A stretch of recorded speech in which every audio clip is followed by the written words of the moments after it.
एवढं पाची पकवान आणि आज मला बघायला भेटतंय. माझं भाग्य म्हणावं लागेल. अरे माझं मन तृप्त झालंय बघून. अगं खरंच काय जेवण केलंय भारती तू आज. म्हणजे माझ्या आयुष्यात लग्न झाल्यानंतर मला पहिल्यांदा एवढं भारी जेवण बघायला भेटतंय.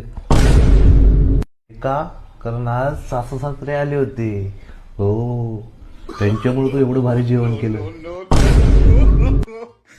जसं लग्न झालं तसं मी बटाट्याची वांगे बटाटे हे दोनच खात आलोय.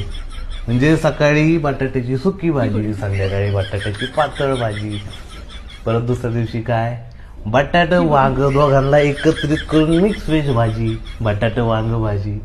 परत तू आणखीन व्हेरिएशन देण्यासाठी संध्याकाळी परत बटाट्याचे पराठे.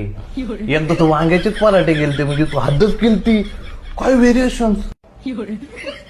मला वाटलं एखाद्या दिवशी मी इतक्या भाज्या आणतो, ती भाज्या पण कळत नाही, तिने स्वतःच करू खाती कधी कधी. मला डब्याला सकाळी बटाटो वांग, नुसतं बटाटो म्हणजे बटाटो माय वांग पाय डोक्यात भरलंय तू.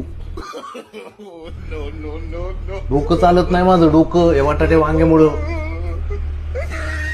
काहीच कळना हो मला. बटाटे भरले बटाटे तू माझ्या डोक्यात. तुझ्या तर आहेच. अरे